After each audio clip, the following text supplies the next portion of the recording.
everyone. Welcome back to the Jay and May English Podcast. I'm May, and I'm here with Mr. Jay. Hello, May. It's great to be here.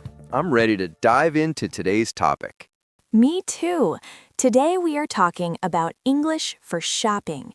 This is so important because everyone needs to buy things, but it can be really scary to talk to a shop assistant when you're in a foreign country. It certainly can be. Many learners feel a lot of pressure when they enter a store. They worry they won't understand the prices or how to ask for a different size. But don't worry, once you learn a few simple patterns, shopping becomes a lot of fun. Exactly. It's like a game once you know the rules. Before we start, if you want to improve your English every week, please subscribe to our podcast. Now, Mr. J, where do we even begin? Imagine I just walked into a beautiful clothing store in London. Usually, the first thing that happens is a staff member will approach you. They might say, "Can I help you?" Or, "Are you looking for anything in particular?" Oh, I know this one. Sometimes I just want to look around without buying anything yet. I feel awkward if they keep following me. What should I say? That is a very common feeling. Most learners fail here because they think they have to have a long conversation. You can simply say, "I'm just browsing, thank you." To browse means to look at things casually without a specific plan to buy them right that second. I'm just browsing. I like that. It sounds very polite, but also gives me some space to breathe. But what if I actually do need something? Like if I see a cool jacket, but I can't find my size? Great question. This part is vital for getting what you want. You should use the phrase, "Do you have this in..." For example, do you have this in a medium or do you have this in blue? Do you have this in a small? That's easy to remember. What if I'm not sure about the size? Can I try it on? Of course.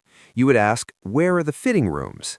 The fitting room is the small private area where you put on the clothes to see if they look good. Some people also call them changing rooms. Fitting rooms. Got it. I always get confused because in some countries they say dressing rooms, but fitting rooms sounds more common for shops. Yes, in a shop, fitting room is perfect. Now, while you are in there, the assistant might knock on the door and ask, "How is it fitting?" Or, "Is everything okay in there?" That always happens. If the jacket is too big, do I just say, "It's big"? You can, but it's better to say, "It's a bit too big. Do you have a smaller size?" Or if it's tight, you say, "It's a bit too small. Can I try a larger size?" A bit too big. Using a bit makes it sound more natural, right? It's not just big, it's a bit big. Okay, I have my jacket, it fits perfectly, and I want to buy it. What's next? Now you head to the counter. In English, we often call this the till or the checkout. You might see a sign that says cashier. I usually just look for the long line of people waiting. When I get to the front, do I just hand them the jacket? You can, but they will usually ask, "Will that be all for today?" They want to know if you are finished shopping or if you want to buy more items. You can say, "Yes, just this, thanks." Just this, thanks. Simple. I can do that. But then comes the part I hate, the payment. Numbers in English are so fast when people speak. Don't worry. A simple trick for you is to look at the screen on the register. But if you want to practice your listening, listen for the word total. They will say, "Your total comes to," followed by the price. Your total comes to... Okay, I'll listen for that. What if I want to pay with my card? Do I say, "I want to use card"? It's better to ask, "Do you take card?" or "Can I pay by card?" Most places now use contactless payment, where you just tap your card or phone on the machine. Tap and go. I love that. It saves so much time, and I don't have to count coins. But wait, what if I need a bag? Some shops charge money for bags now, right? Yes, in many places, you have to pay a small fee for a plastic or paper bag. They might ask, "Would you like a bag with that?" If you have your own, you can say, "No thanks, I have my own." If you need one, just say, "Yes, please." This is all so helpful. I feel like I could walk into a shop right now and not feel like a total stranger. That's the spirit, May. Confidence is half the battle when speaking a new language. Knowing these basic phrases gives you a map to follow. A map for shopping. I like that. So I've paid for my jacket, I have my bag. Is there anything else I need to do before I leave? Just one more thing. They will almost always ask you, would you like the receipt in the bag? A receipt is the piece of paper that proves you paid. You need it if you want to return the item later. Oh, receipt. The P is silent, right? Receipt. Exactly. No P sound, just receipt. It's a very important word because if the jacket has a hole in it when you get home, you'll need that paper to get your money back. Good point. I'll make sure to keep my receipt. This has been a great start, but I have so many more questions about different kinds of shops, like what about grocery shopping or looking for discounts? We can definitely talk about that. Shopping for food or looking for a bargain, which is a very good price, is a little bit different.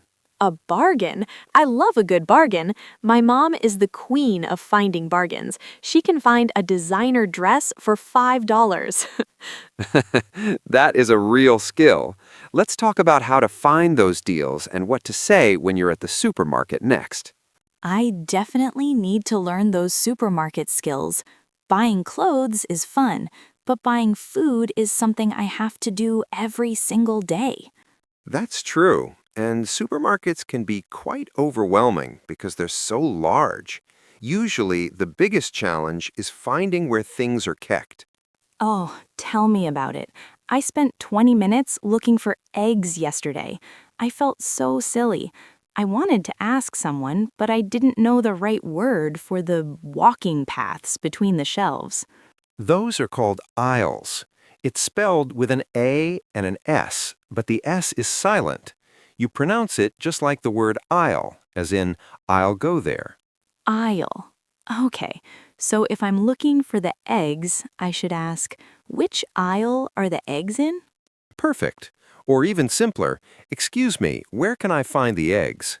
Most staff members will give you a number, like aisle 4. Aisle 4. Got it. But what if they use words I don't know, like dairy or produce? I see those signs hanging from the ceiling and I get so confused. This part is vital for navigating any grocery store.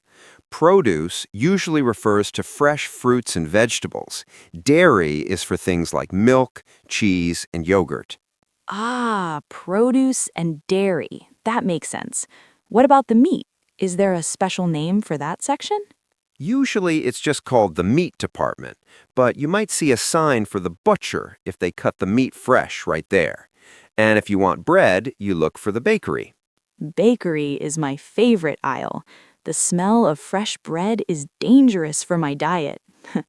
Now, once I have my eggs and my bread, I usually go to the checkout, but sometimes there is a machine where I scan the items myself.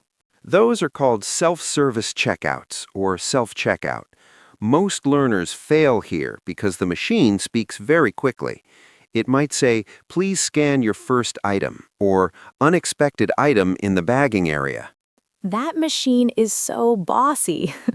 Unexpected item in the bagging area always makes me panic. What does it actually want me to do?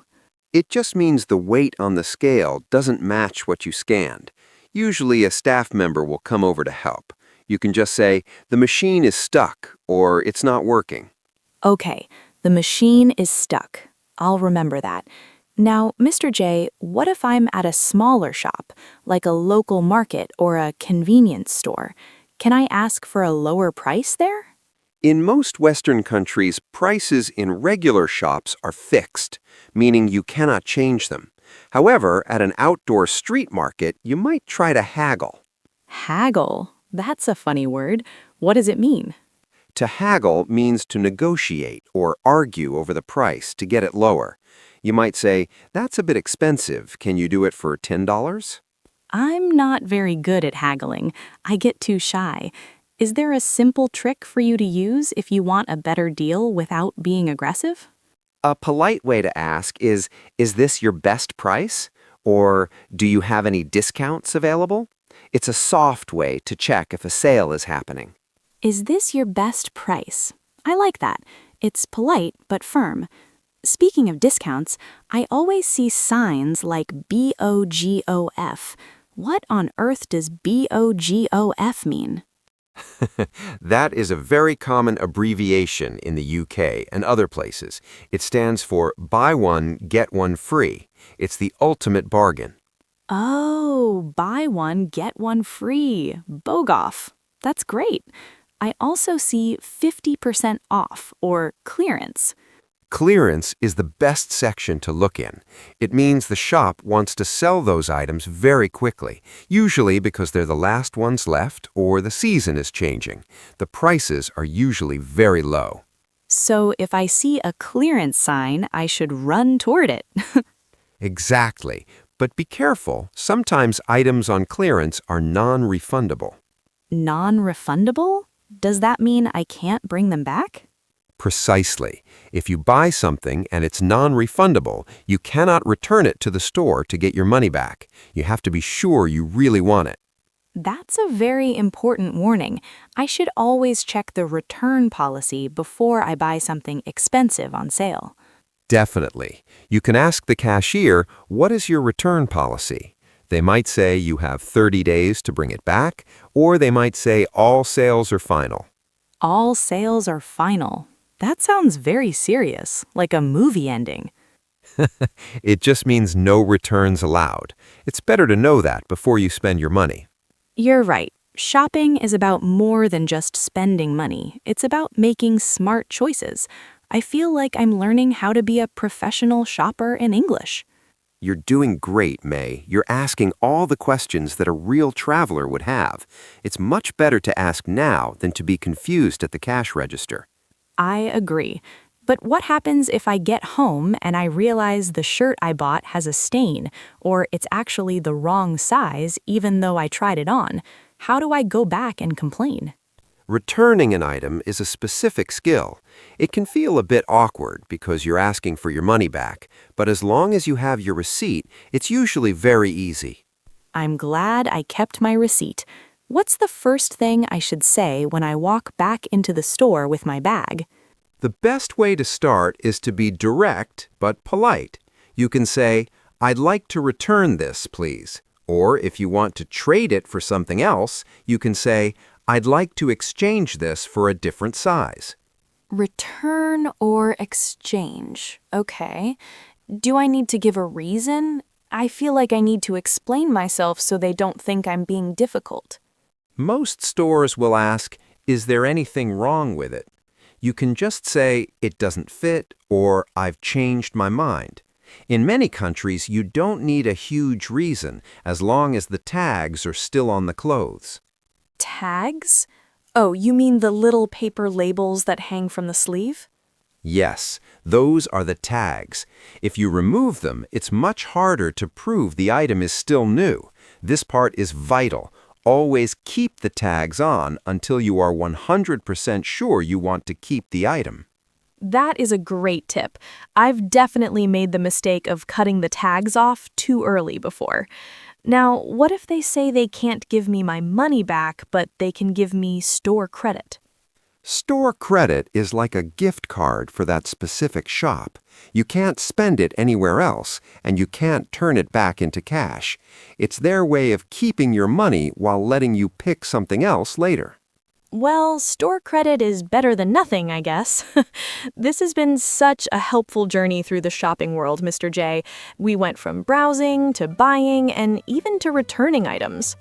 We certainly did. We covered a lot of ground today. Should we do a quick recap of the most important words for our listeners? Yes, please. Let's see if I remember them. First, we had browsing, which is just looking without a plan to buy. Then fitting rooms for trying on clothes. Don't forget the aisles in the supermarket. Remember, the S is silent. Right, the aisles. And for the money part, we have the total, the receipt, and the checkout. If we want a deal, we look for a bargain or clearance items. Perfect. And if you are at a market, you might try to haggle to get a better price. And finally, if we aren't happy, we can return or exchange the item as long as we have the receipt. You got it, May. You're ready to shop anywhere in the world now. I feel so much more confident. Thank you so much, Mr. J. To our listeners, we want to hear from you. What is your favorite thing to shop for? Do you love looking for clothes, or are you a fan of finding snacks in a foreign supermarket? Let us know in the comments. We love reading your stories. Don't forget to subscribe to the Jay and May English podcast for more lessons like this. See you in the next episode. Goodbye, everyone.